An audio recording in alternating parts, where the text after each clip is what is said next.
بسم الله الرحمن الرحيم. أعزائي طلاب تانية إعدادي، بنكمل حل أسئلة كتاب الامتحان 2024 علوم الترم الأول. ما زلنا في الدرس الأول من الوحدة التانية، درس طبقات الغلاف الجوي. هنكمل حل أسئلة الكتاب على الدرس. وصلنا لتدريبات الدرس، وده من كراسة التدريبات اليومية صفحة 50. تدريب 1. السؤال الأول: اكتب المصطلح العلمي. 1. غلاف غازي يدور مع الأرض حول محورها، ويمتد بارتفاع حوالي 1000 كيلومتر فوق مستوى سطح البحر. ده الغلاف الجوي. الغلاف الجوي، وطبعا ده الغلاف الجوي لكوكب الأرض. وزن عمود من الهواء، مساحة مقطعه، وحدة المساحات، وطوله، ارتفاع الغلاف الجوي. ده تعريف الضغط الجوي. الضغط الجوي: خطوط منحنية تصل بين نقاط الضغط المتساوي في خرائط الضغط الجوي، خطوط الأيزوبار. خطوط الأيزوبار. السؤال الثاني: أكمل العبارات الآتية. 1. يقاس الضغط الجوي بواسطة البارومتر. الضغط الجوي بيقاس بجهاز البارومتر، ووحدة قياسه البار. الضغط الجوي المعتاد هو الضغط الجوي عند مستوى سطح البحر، وهو بيعادل أو بيساوي 1013.25 ملي بار. يتواجد 50% من كتلة الغلاف الجوي ما بين سطح البحر وحتى ارتفاع 3 كيلومتر، بينما يتواجد 90% من كتلته ما بين سطح البحر وحتى ارتفاع 16 كيلومتر. كلما ارتفعنا إلى أعلى فوق مستوى سطح البحر يقل كل من الضغط الجوي وكثافة الهواء الجوي. كل ما ارتفعنا إلى أعلى الضغط الجوي بيقل، وبرضو كل ما ارتفعنا إلى أعلى كثافة الهواء بتقل. السؤال الثالث: قارن بين الألتيمتر والأنيرويد. دول من أجهزة قياس الضغط الجوي، والجهازين بيعملوا بمعلومية الضغط الجوي. عايزين نقارن بينهم من حيث الاستخدام، يعني نكتب استخدام جهاز الألتيمتر وجهاز الأنيرويد. الأنيرويد يستخدم في الطائرات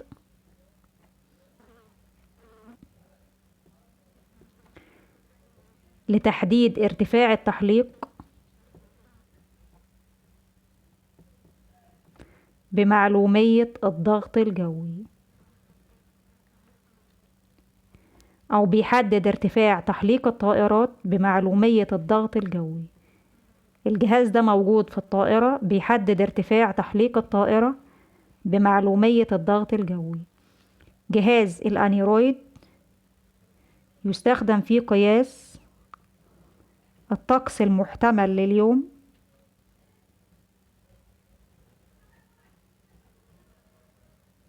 أو طقس اليوم المحتمل برضو بمعلومية الضغط الجوي. الضغط الجوي. السؤال الرابع: علل لما يأتي. 1. يزداد الضغط الجوي كلما انخفضنا عن مستوى سطح البحر. إجابة: لزيادة طول عمود الهواء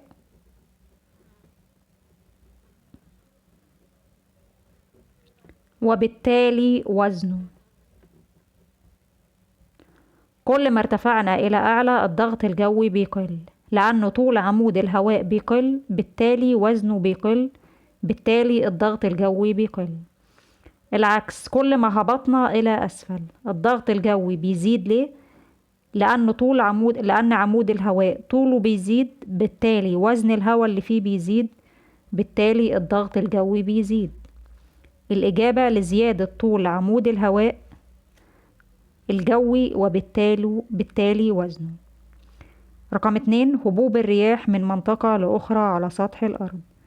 سبب هبوب الرياح إن في منطقة ضغط جوي مرتفع وفي منطقة ضغط جوي منخفض، فالرياح بتهب من المنطقة اللي فيها الضغط الجوي مرتفع إلى المنطقة اللي الضغط الجوي فيها منخفض. ده سبب هبوب الرياح. الإجابة لاختلاف الضغط الجوي من منطقة لأخرى على سطح الأرض. حيث تنتقل الرياح أو حيث تهب الرياح من مناطق الضغط الجوي المرتفع إلى مناطق الضغط الجوي المنخفض. تدريب 2. السؤال الأول: اذكر اسم الطبقة أو المنطقة الموجودة بالغلاف الجوي التي: 1. تحتوي على 75% من كتلة الغلاف الجوي، اللي بيحتوي على حوالي 3/4 كتلة الغلاف الجوي، أو 75%. هو الطبقة الأولى من طبقات الغلاف الجوي، الطبقة الأولى اللي هي التروبوسفير. 2. تفصل بين الميزوسفير والسيرموسفير. عرفنا بين كل طبقة والتانية في طبقة فاصلة أو حد فاصل بتثبت عنده درجة الحرارة. اللي بيفصل بين الثالثة الميزوسفير والرابعة السيرموسفير منطقة فاصلة اللي هي الميزوبوز تحدث بها كافة الظواهر الجوية. بما ان الطبقة الاولى من طبقات الغلاف الجوي اللي هي التروبوسفير بتحتوي على 75% من كتلة الغلاف الجوي، فعلشان كده بيحدث فيها كافة الظواهر الجوية. إذن الأولى اللي هي التروبوسفير الطبقة الأولى تحتوي على كميات محدودة من غازي الهيليوم والهيدروجين تجعلها شديدة التخلخل. دي الطبقة الثالثة من طبقات الغلاف الجوي اللي هي الميزوسفير. يندمج فيها الغلاف الجوي بالفضاء الخارجي وتسبح فيها الأقمار الصناعية. دي المنطقة اللي بتصل الغلاف الجوي للأرض بالفضاء الخارجي، اسمها الإكسوسفير. السؤال الثاني: صوب ما تحته خط. 1. يتحرك الهواء في التروبوسفير وليس الستراتوسفير. الطبقة الأولى التروبوسفير الهواء فيها بيتحرك بشكل رأسي، لأن الهواء الساخن بيرتفع إلى أعلى والهواء البارد بيهبط إلى أسفل. بينما يتحرك الهواء في الجزء السفلي من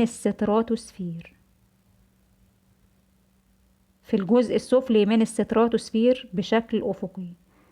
علشان كده بتفضل الطائرات التحليق في الجزء السفلي من الستراتوسفير. فهنا التروبوسفير الأولى وهنا الستراتوسفير الثانية. 2. يوجد معظم غاز الأوزون في التروبوسفير. التصويب في الستراتوسفير، أو نكتب التصويب هنا الستراتوسفير على ارتفاع ما بين 20 إلى 40 كيلو متر. طبقة الأوزون موجودة في الغلاف الجوي للأرض، وهي موجودة في الطبقة الثانية الستراتوسفير في الجزء العلوي منها. غاز الأوزون اللي موجود في طبقة الأوزون موجودة في الغلاف الجوي للأرض من ارتفاع 20 إلى 40 كيلو متر.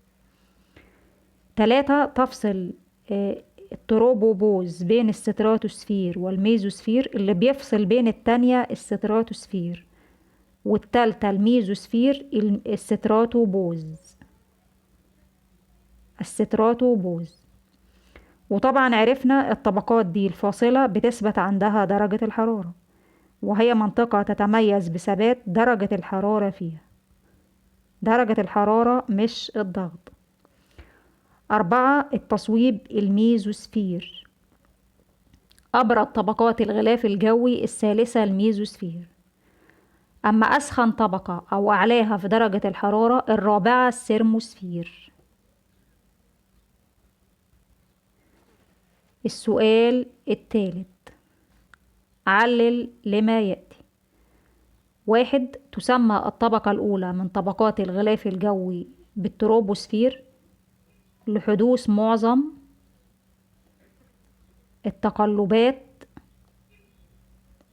الجوية بها. أول طبقة من طبقات الغلاف الجوي للأرض التروبوسفير. تروبو يعني مضطربة. ليه الطبقة دي مضطربة؟ لأن بتحدث فيها معظم الظواهر الجوية أو التقلبات الجوية. 2. ارتفاع درجة حرارة الجزء العلوي من الستراتوسفير حتى تصل إلى الصفر المئوي. الإجابة لامتصاص طبقة الأوزون.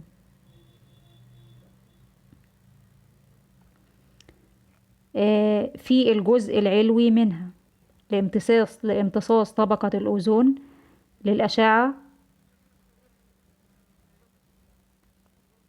فوق البنفسجية الصادرة من الشمس. طبقة الأوزون موجودة في الطبقة الثانية الستراتوسفير في الجزء العلوي منها، والطبقة دي هي اللي بتمتص الأشعة فوق البنفسجية اللي هي جاية من الشمس. ده اللي بيرفع درجة حرارة الجزء العلوي بيخليه يصل إلى الصفر المئوي. 3. الجزء السفلي من الستراتوسفير مناسب لتحليق الطائرات. السؤال بشكل تاني، علل يفضل الطيارون التحليق بطائراتهم في الجزء السفلي من الستراتوسفير. الإجابة لأن الهواء فيها يتحرك أفقيا.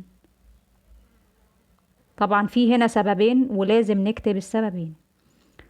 السبب الثاني ولأنه خالي من الغيوم اللي هي السحب والاضطرابات الجوية. تفضل الطائرات التحليق في الجزء السفلي من الستراتوسفير اللي هي الطبقة الثانية. ليه؟ لأن الهواء فيها بيتحرك أفقيا، ولأن الجزء ده خالي من الغيوم وخالي من الاضطرابات الجوية. السؤال الرابع في تدريب 2. أكمل الجدول التالي الذي يوضح أوجه المقارنة بين طبقات الغلاف الجوي. تروبوسفير دي الطبقة الأولى، الستراتوسفير الثانية، الميزوسفير الثالثة، السيرموسفير الرابعة. مقارنة. أولا معنى الطبقة. التروبوسفير الطبقة المضطربة لأن بيحدث فيها معظم الظواهر الجوية. الميزوسفير هي الطبقة المتوسطة لأنها تتوسط طبقات الغلاف الجوي. السيرموسفير هي الطبقة الحرارية لأن درجة الحرارة فيها بترتفع توصل ل 1200 درجة مئوية. بالنسبة للسمك، التروبوسفير بتبدأ من سطح البحر وحتى ارتفاع 13 كيلومتر، يعني سمكها 13 كيلومتر. الستراتوسفير من 13 ل50 يعني سمكها 37 كيلومتر. الميزوسفير من 50 ل85 يعني السمك 35 كيلومتر. الرابعة السيرموسفير من 85 لحد 675 كيلومتر يعني سمكها 590 كيلومتر. الضغط الجوي عند نهاية الطبقة. بالنسبة للأولى التروبوسفير في نهايتها الضغط الجوي بيصبح 100 ملي بار. الستراتوسفير في نهايتها بيصبح 1 ملي بار. الميزوسفير في نهايتها بيوصل 1 من 100 ملي بار. طبعا ملاحظين كل ما ارتفعنا إلى أعلى الضغط الجوي بيقل. درجة الحرارة في كل طبقة. الأولى التروبوسفير تنخفض بمعدل 6.5 مئوية لكل 1 كيلومتر، وده الجزء اللي عليه مسائل، حتى تصل عند نهايتها إلى -60 مئوية. الثانية الجزء السفلي منها بتثبت درجة الحرارة عند -60 مئوية. في الجزء العلوي بترتفع علشان في طبقة الأوزون فبتوصل ل0 مئوية. الميزوسفير هي أبرد طبقة بتصل فيها إلى -90 مئوية. الثرموسفير أسخن طبقة بتصل فيها إلى 1200 درجة مئوية. السؤال الخامس: اذكر أهمية كل من. 1. الميزوسفير ودي الطبقة الثالثة. أهميتها حماية كوكب الأرض من الكتل الصخرية الفضائية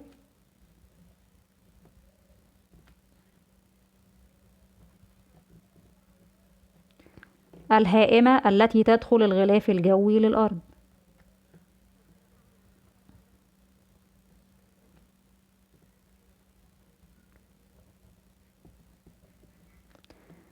حيث تحترق احتراقا تاما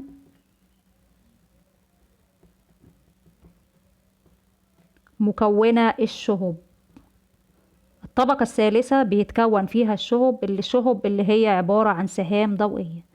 هي كتل صخرية بتحترق في الطبقة دي نهائيا، فبتسقط على بتحترق في الطبقة، فطبعا بتحمي كوكب الأرض منها. الأيونوسفير بما أنها طبقة مشحونة بها أيونات مشحونة، بالتالي هي بتلعب دور هام في الاتصالات اللاسلكية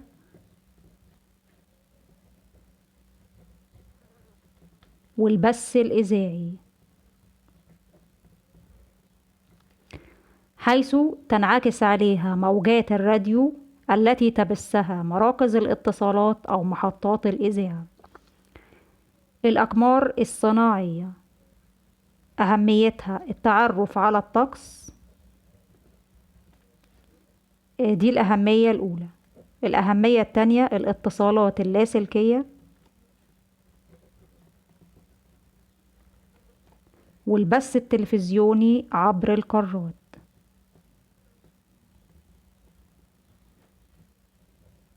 التعرف على الطقس والاتصالات اللاسلكية والبث التلفزيوني عبر القارات. السؤال 6: ما النتائج المترتبة على؟ رقم 1: احتواء التروبوسفير على 99% من بخار ماء الغلاف الجوي. الطبقة الأولى من طبقات الغلاف الجوي التروبوسفير، دي بتحتوي على 99% من بخار ماء الغلاف الجوي، يعني تقريبا كل بخار المية بتاع الغلاف الجوي موجود في الطبقة الأولى فقط، اللي هي التروبوسفير. بيترتب على كده إن الطبقة دي بتنظم درجة حرارة الأرض. تنظيم درجة حرارة سطح الأرض. 2. سقوط الأشعة الكونية الضارة على حزامي فان ألين. الحزامان بيشتتوا الإشعاعات الكونية دي بعيدا عن سطح الأرض، فبيؤدي إلى حدوث ظاهرة الشفق القطبي أو الأورورا. فالإجابة: يقوم حزامي فان ألين بتشتيت الأشعة الكونية الضارة.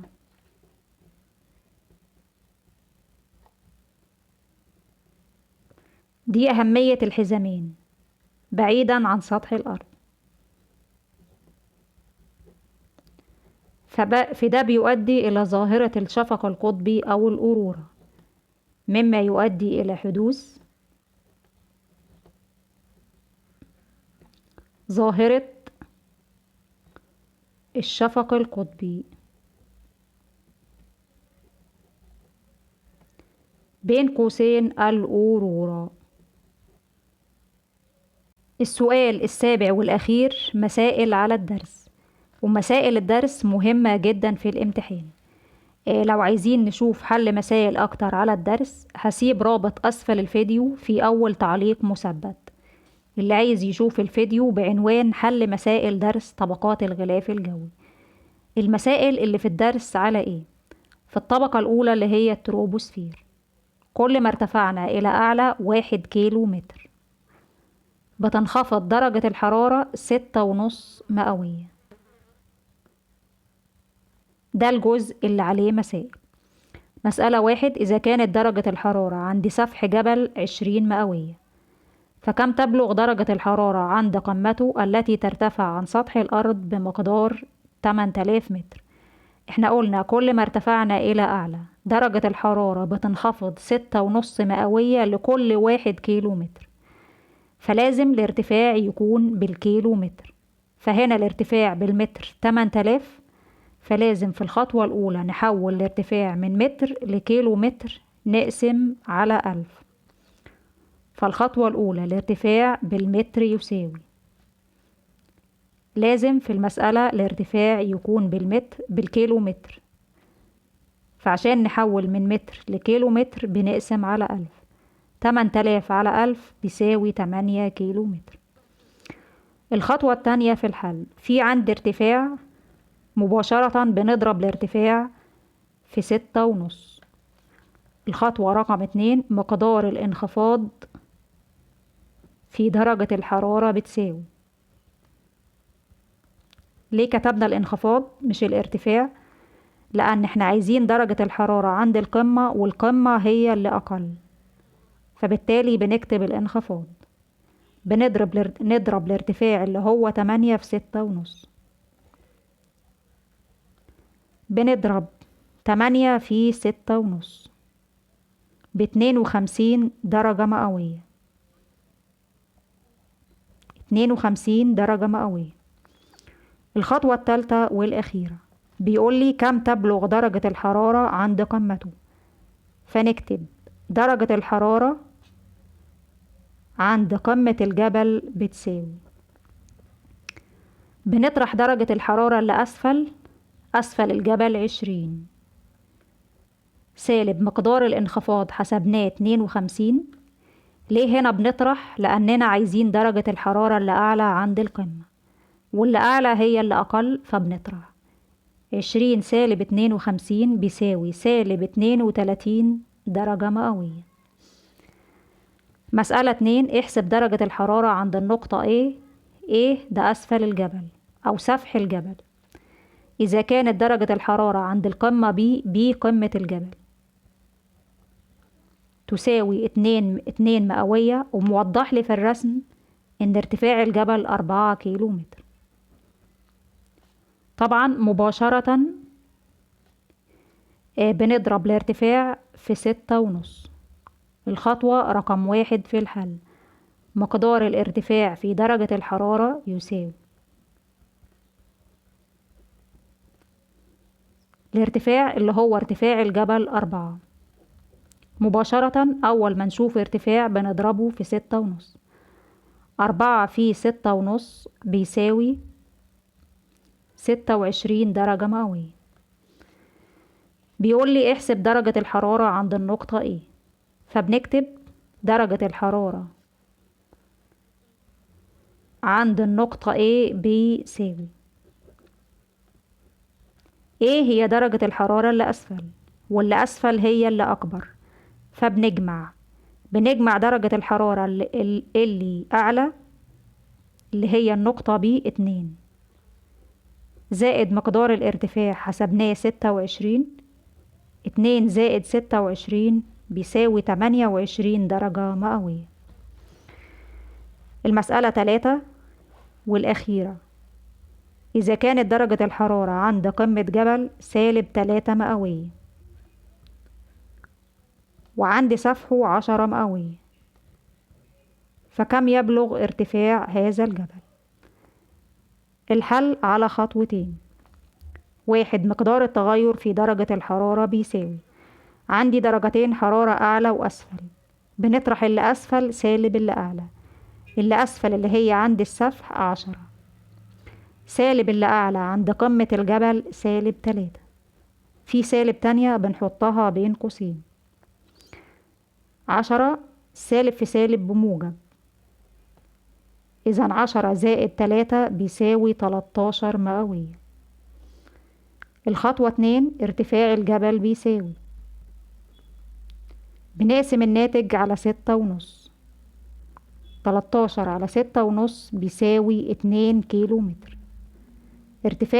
إذن ارتفاع الجبل بيساوي 2 كيلو متر. فيديو الجاي إن شاء الله هنحل اختبار الدرس صفحة 54. والسلام عليكم ورحمة الله وبركاته.